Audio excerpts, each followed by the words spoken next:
Welcome back, students, in your science session with chapter number 8, Sun, Moon and Eclipses. In previous grade, that is in a previous class, we learned about solar system. हमने solar system के बारे में पढ़ा था.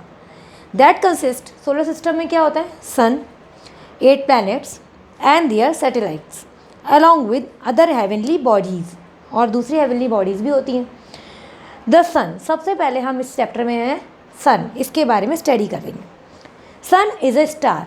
सन is a big star. सबसे बड़ा star जो है वो सन है. It appear like a ball और a big ball of hot burning gas.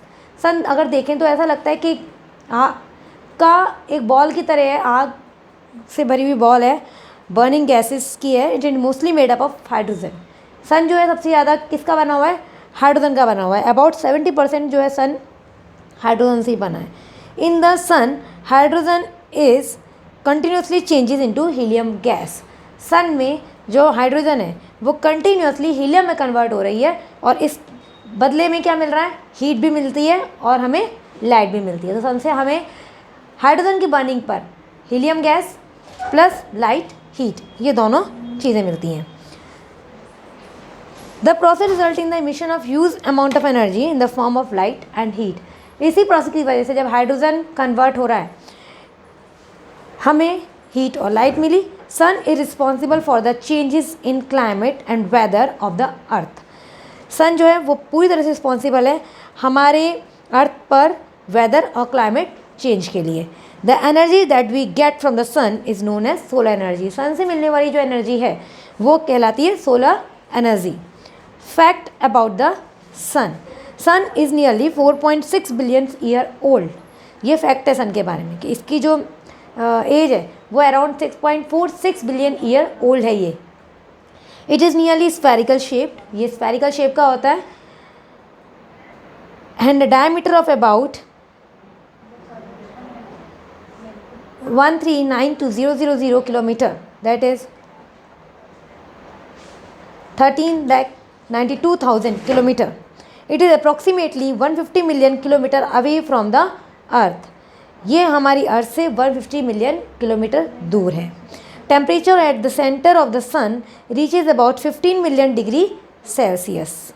यहाँ पर अगर सन के आसपास जाएं तो इसका जो टेम्परेचर है वो 15 बिलियन डिग्री सेल्सियस बढ़ सकता है, यानी इतनी ज़्यादा गर्मी है यहाँ पर. It is made up of 70% hydrogen, 28% helium and 2% of the other gases. Next come with the moon. Moon is a heavenly body that orbit around the earth. Therefore, it is known as a natural satellite of the earth. अर्थ की natural satellite है moon. क्यों? क्योंकि अर्थ को जो heavenly body orbit करती है, यानी अर्थ के आसपास जो पूरी चक्कर लगाती है, वो है moon. And it is a natural satellite. A satellite is an object that revolve around a planet. Satellite एक ऐसा ऑब्जेक्ट होता है जो प्लैनेट के आसपास चक्कर लगाए. और मून जो है वो हमारी अर्थ के आसपास रिवॉल्व होता रहता है, इसलिए ऑर्बिट करता रहता है, इसलिए इसको बोलते हैं अर्थ की नेचुरल सैटेलाइट.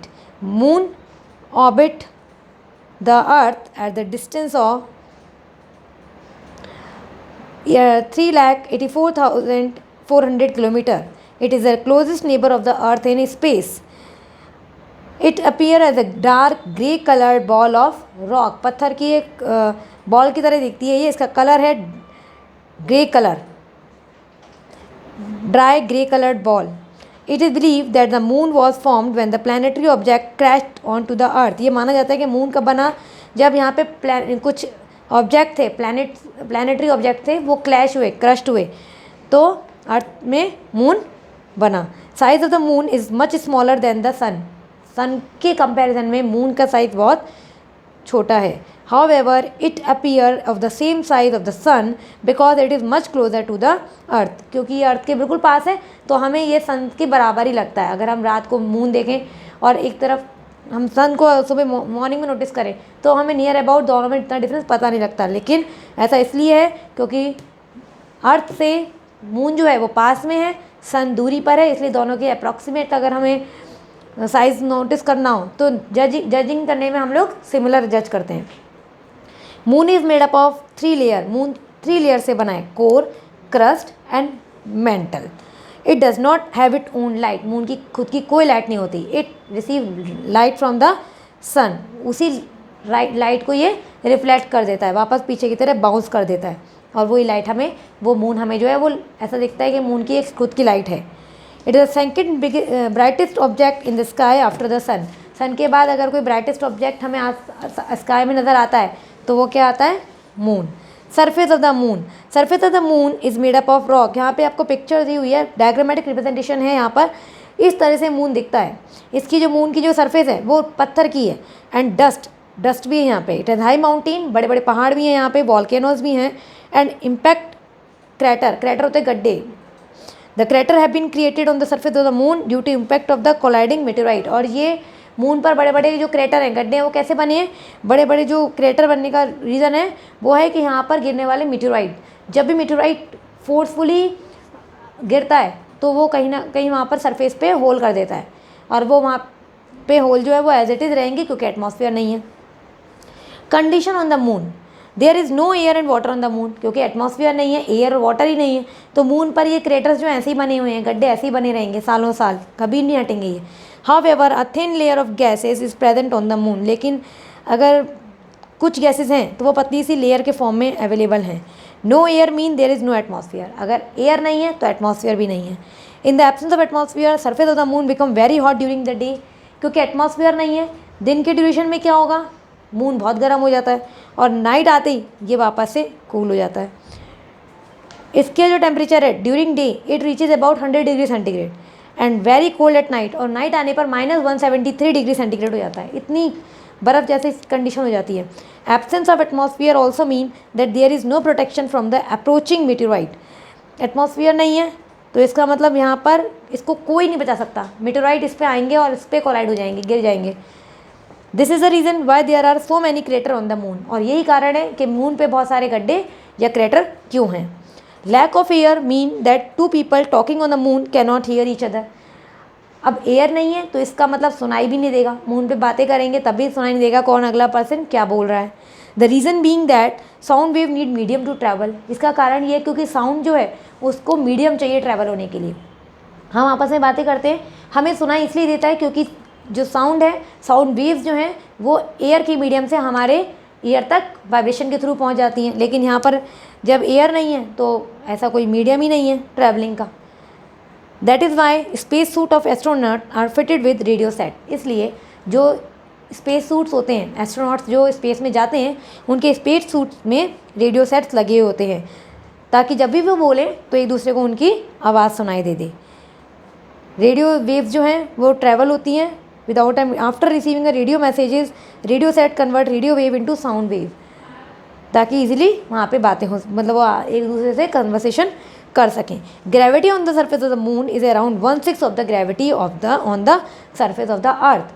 जितनी ग्रेविटी हमारी अर्थ पर है उससे 1/6 ग्रेविटी है ओनली मून पर, and so weight 6 time less on the moon than the earth. तो अर्थ पे हमारा जो वेट है अगर हम मून पे जाएंगे तो वह 6 टाइम कम हो जाएगा।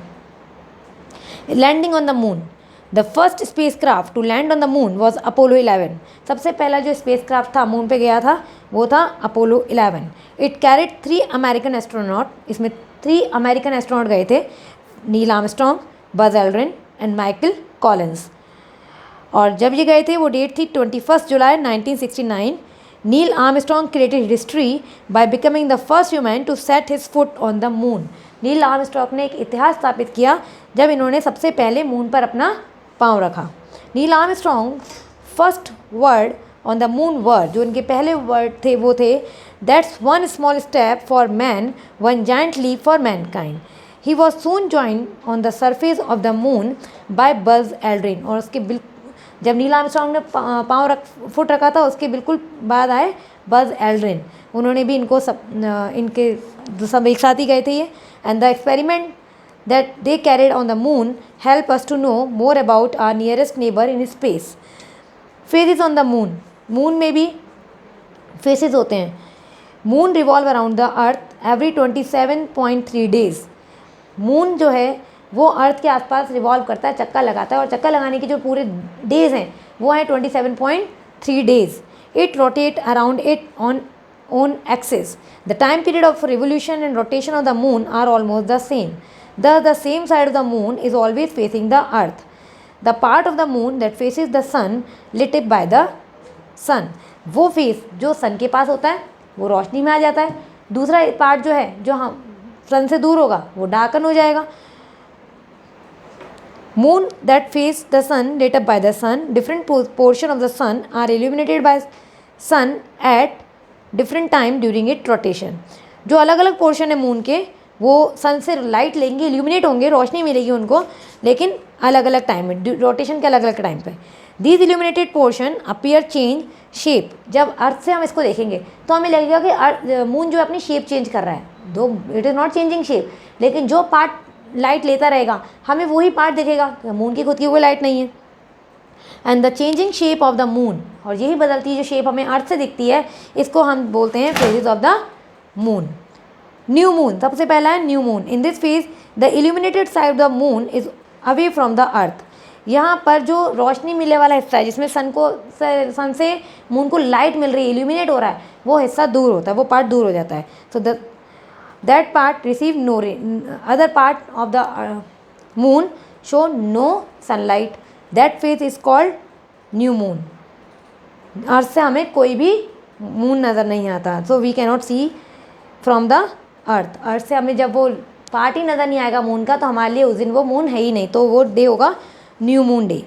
Then come with the crescent moon. In this phase small portion of the illuminated side of the moon is facing toward the earth.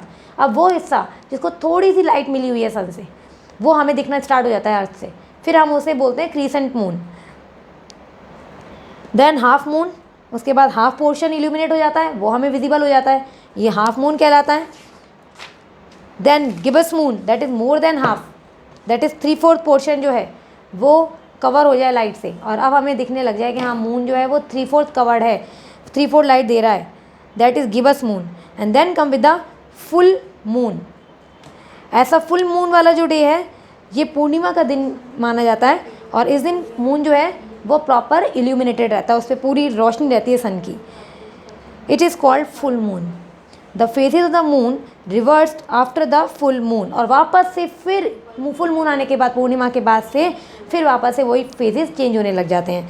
The time period between two moon is about 29.5 days, और दो moon का जो time duration है that is new moon से लेकर full moon तक जो time duration है वो होता है 29.5 डेज का। So student, this was about the phases of the moon. Next topic is formation of eclipses. Eclipses, what are eclipses students? ग्रहण लगना। First is solar eclipse. First of all, their definition is given. What is eclipse? The phenomena of the occurrence of the shadow of the heavenly body in nature are called eclipse. ऐसी प्रक्रिया जिससे किसी भी heavenly body की shadow जो है वो nature में रहे, प्रकृति में देखी जाए, इसे बोलते हैं इक्लिप्स, ग्रहण। दो तरह के ग्रहण देखे जाते हैं, सोलर इक्लिप्स और लूनर इक्लिप्स, सूर्य ग्रहण, चंद्र ग्रहण। During the motion of the moon around the earth, moon sometime comes between the sun and the earth. जब मून अर्थ के आसपास चक्कर लगाता है तो मून जो है कभी कभी सन और अर्थ के बीच में आ जाता है। मून की खुद की कोई लाइट है ही नहीं, तो वो सनलाइट को ब्लॉक कर देता है कि वो अर्थ पर नहीं आए, और इसी की वजह से मून की शेडो जो है वो अर्थ पर फॉल करने लग जाती है। And this phenomena is called solar eclipse, और इसे सूर्य ग्रहण बोलते हैं। When the sunlight is completely block and sun is completely hidden by the moon. अब जब सनलाइट पूरी तरह से ब्लॉक हो जाए और पूरी तरह से सन छुप जाए मून से, this is called total solar Eclipse. इसे बोलेंगे पूर्ण रूप से सूर्य ग्रहण। और जब सनलाइट जो सन जो है वो थोड़ा सा ही हिडन हो, थोड़ा सा ब्लॉक किया जाए, कुछ पार्ट ही उसका ब्लॉक होगा, that is called partial solar eclipse, यानी आंशिक सूर्य ग्रहण बोलेंगे इसको।